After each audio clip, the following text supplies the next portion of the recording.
मैं अनिल कुमार अग्रवाल, व्याख्याता हिंदी, राष्ट्रीय संस्कृत विद्यालय सरमथुरा धौलपुर, शास्त्री प्रथम वर्ष हिंदी साहित्य के अंदर मैं गोस्वामी तुलसीदास के बारे में आपको अध्ययन करा रहा हूँ।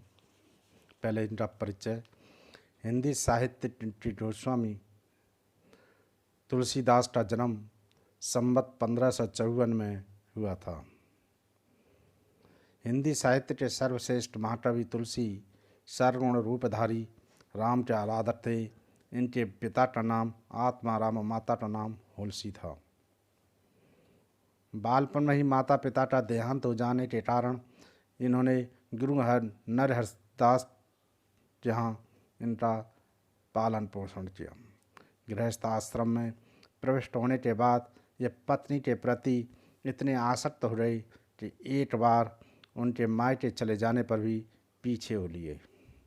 इस पर पत्नी ने ऐसे मार्मिक वाक्यों का प्रयोग कर कहा कि इनका पत्नी प्रेम ईश्वरीय प्रेम में बदल गया। इनकी रचनाएं, इन्होंने अनेक ग्रंथ लिखे जिनमें रामचरितमानस, कवितावली, गीतावली, विनय पत्रिका, कृष्ण गीतावली, दोहावली, पार्वती मंडल, जानकी मंडल और रामलला नहुछु प्रमुख हैं, जिनमें रामचरितमानस हिंदी साहित्य का सर्वश्रेष्ठ और उत्कृष्ट महाकाव्य माना जाता है। सर्वसाधारण में यह रामायण के नाम से भी प्रसिद्ध है। इसका कथानक राम कथा पर आधारित है। संपूर्ण काव्य 7 खंडों में विभाजित है, जिसमें राम जन्म से लेकर के रावण वध तक की कथा है। तुलसी ने इस प्रबंध काव्य के माध्यम से अनेक आदर्श प्रस्तुत किए हैं। शील, शक्ति, सौंदर्य के आधार, मर्यादा पुरुषोत्तम राम, लोक रक्षक राम की कल्पना की। साहित्य में प्रचलित वीर श्रृंगार, हास्य, करुण और वात्सल्य आदि सभी रस इनके काव्य में देखने को मिल जाते हैं। इनकी विशेषताएं: तुलसी ने एक आदर्श समाज और आदर्श धर्म की प्रतिष्ठा की है। पात्रों के आदर्श चरित्र और लोट मंडल को शिक्षा देते हुए संपूर्ण विश्व के मानवों के सम्मुख आदर्श जीवन की रूपरेखा प्रस्तुत की है। दुष्टों के दलन, भक्तों के उद्धार हेतु इन्होंने राम की अवतारणा की है। संपूर्ण रामचरितमानस असत प्रवृत्तियों के दमन और सत प्रवृत्तियों के विजय का काव्य रहा है। प्रकृति के सुंदर और मनोहर चित्र भी इनके काव्य में देखने को मिलते हैं। तुलसी की भाषा अवधि है। यह सर्वजन सुलभ व्यवहारिक और मुहावरेदार है। अलंकारों के अंतर्गत उपमा, रूपक, उत्प्रेक्षा, रूपक, दृष्टांत, व्यतिरेक, अप्रस्तुत, प्रशंसा, समासुक्ति आदि विविध अलंकारों का प्रयोग बड़ी सफलता के साथ किया है। अलंकारों का प्रयोग अपने कथन को सरस, सजीव, मार्मिक एवं प्रभावशाली बनाने के लिए भी किया है। छंद विधानों के अंतर्गत तुलसी ने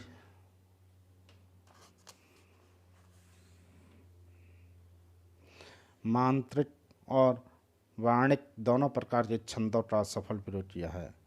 तुलसी ने धर्म, समाज एवं राजनीति में छाए हुए वैमनस्य को समाप्त कर राम समन्वय की स्थापना की तथा शैव एवं वैष्णवत्व में ज्ञान और विज्ञान, भक्ति में तथा सर्वगुण निर्गुण आदि विविध क्षेत्रों में समन्वय किया है।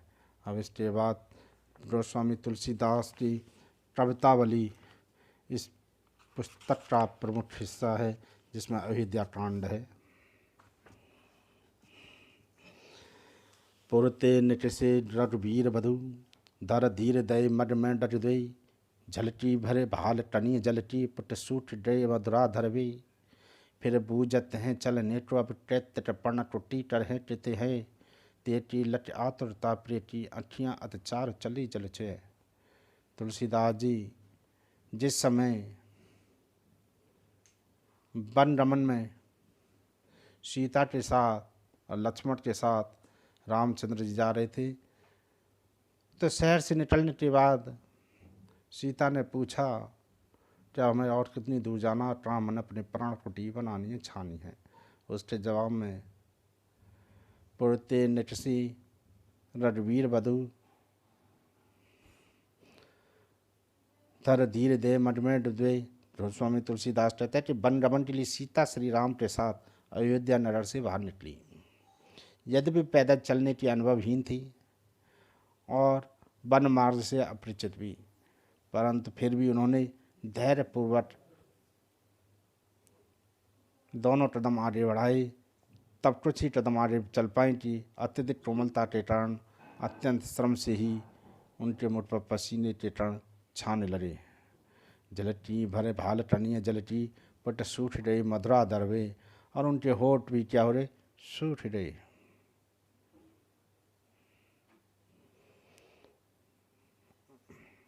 फिर बूझते हैं चलनो अब कैत्र पर्ण टुट्टी कर हिट हैं। बे अंत में थटाहटा के इस वन मार्ग में कुछ दूर चलने के बाद सीता अत्यधिक थकान का अनुभव करने लगी। तब वे व्याकुलता से श्री राम से पूछने लगी कि हे स्वामी, अभी कितनी दूर और चलना है, प्राण कुटिया में कहाँ छानी है। तुलसीदास जी कहते हैं तियटी लठातुरता प्रिय की आँखें अत्याचार चली चुए। तुलसीदास जी कहते हैं कि सीता के इस तरह अनुकूलता को देखकर या व्याकुलता को देखकर श्री राम के नेत्रों से आंसुधारा बहने लगी। अर्थात वन मार्ग पर थोड़ा सा चलते ही जब सीता इतनी व्याकुल हो रही तो वह 14 बरस तक वन में कैसे रह पाएंगी। इस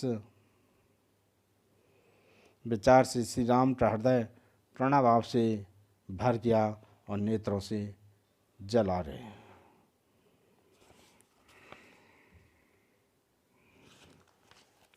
अब दूसरा पद देखें। जल तो डे लठन है लड़का पर पिए छाए झरी ठाड़े, पहुँच पसे हु ब्यार करूँ और पाए पठारे भूबर ठाड़े।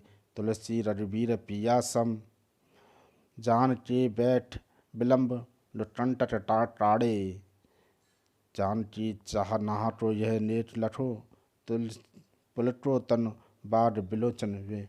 तुलसीदास जी तप्तावली के अयोध्या कांड से बताते हैं कि जिस समय श्री राम और सीता के साथ वन रम रहे तो दूर चलने पर रास्ते में उन्हें कठिनाई हुई और थकान।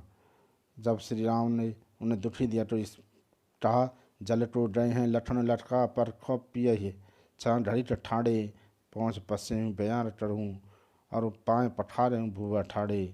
तुलसीदास जी कहते हैं या माता यह सीता कहती हैं वर्ग मार्ग पर चलते हुए सीता ने कहा हे प्रिय लक्ष्मण, पानी लेने रहे हैं, वे अभी बालक हैं।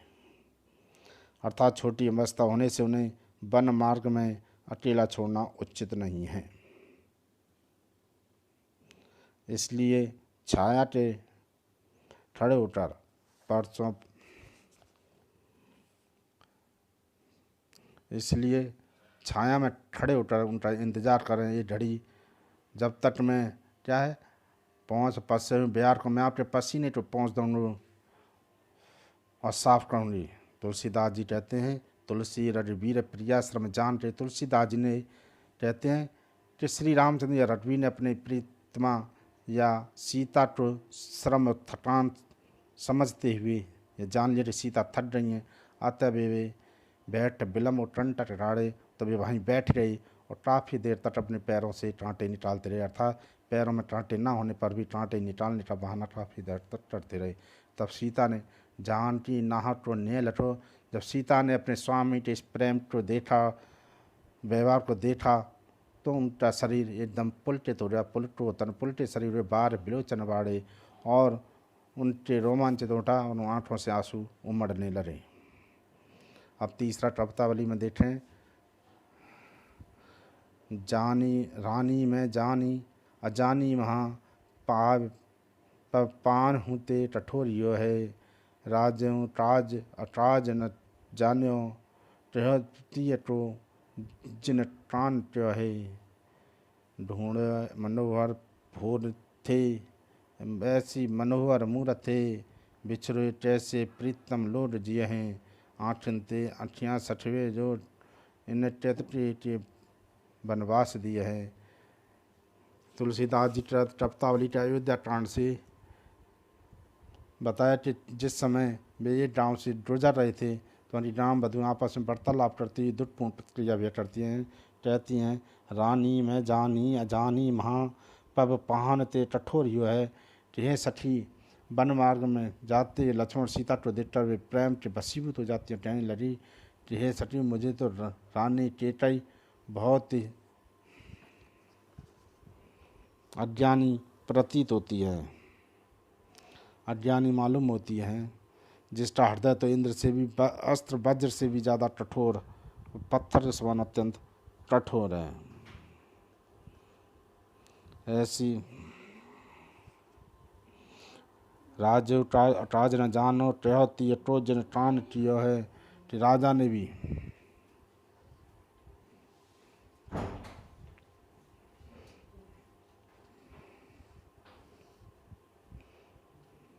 राजा ने भी क्या है, विवेक बुद्धि से काम नहीं लिया और उन्होंने अपनी पत्नी की बातों में आकर के इन्हें वनवास भेज दिया। अर्थात ये बहुत ही सुंदर हैं। ऐसी मनोहर मूरत वे बिछड़ो कैसे प्रीतम ला जियो है कि ऐसे सुंदर रूप लावण्य वाले बच्चों से वे कैसे अलग होकर जी सकते हैं या रह पाएंगे। आँखियाँ सठिए जुड़ इन्हें के चले है कि वे कहती हैं दुखी होकर कि ये सठी वन को भेजने वाली आँख हमें बसा लिया जाए, इन्हें वापस अयोध्या नहीं।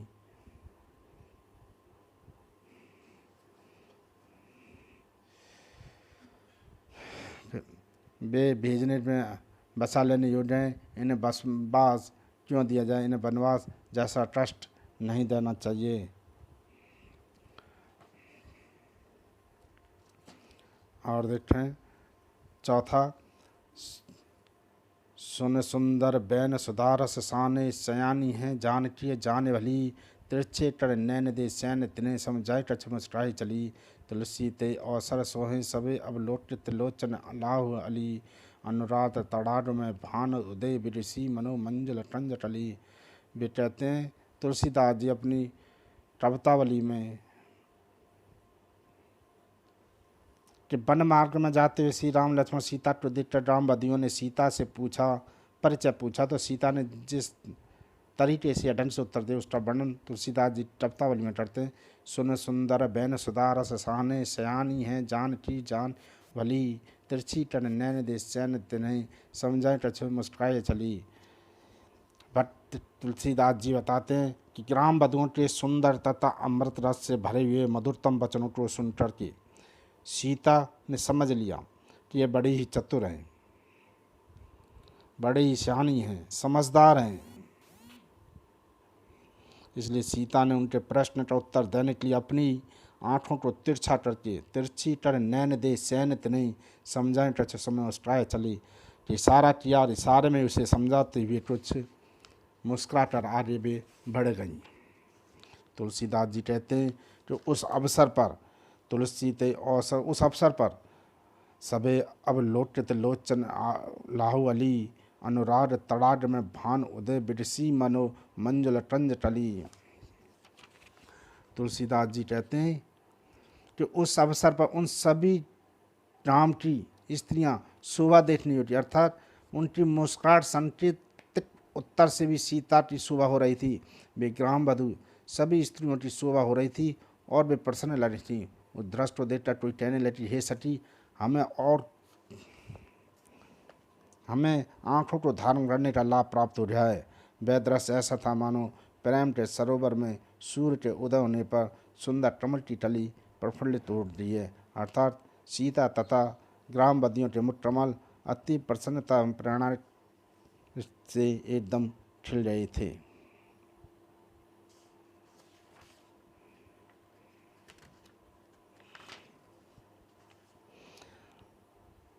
अब आप लास्ट और देख लीजिए, तुलसीदास जी द्वारा रचित कवितावली के अंदर अयोध्या कांड है।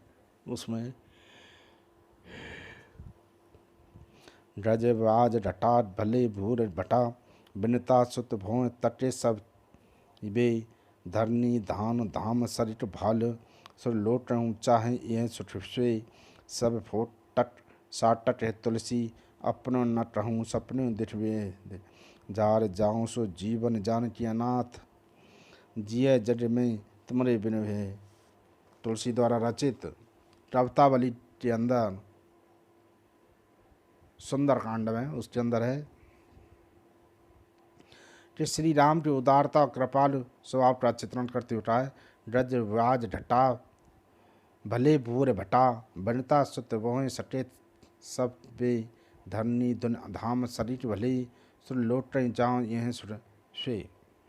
तुलसीदास जी कहते हैं कि इस सांसारिक जीवन में हाथी घोड़ों के बड़े समूह का स्वामी होना,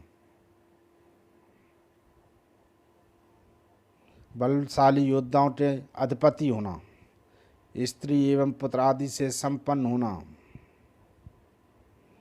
वह सब कुछ क्षणों में सुखदायी होता है, अर्थात खत्म हो जाता है। धरती राज धन वैभव मैल डर स्वास्थ्य सुंदर शरीर ये सब अच्छे हैं, तो देवलोक का भी सुख भी सभी को इस जीवन में मिलता है। सब फाव तट साठ तट, तुलसी अपनो न ट्राहू सपने दुए, जर जाओ जो सो जीवन जानकी नाथ, जिये जर में तुम्हारे बिन है। तुलसीदास कहते हैं कि विषम सुख में जीवन 2 दिनों तक बना रहता है, एकदम सपनों का संसार और क्षणिक है। इसलिए हे प्रभु राम, आपकी कृपया उदारता के बिना संसार में रहने की अपेक्षा तो जल मरना ही श्रेष्ठ है। श्री राम की कृपया के बिना संसार में जीवित रहता हुआ हमारी ये दम बेटा निरंतर है।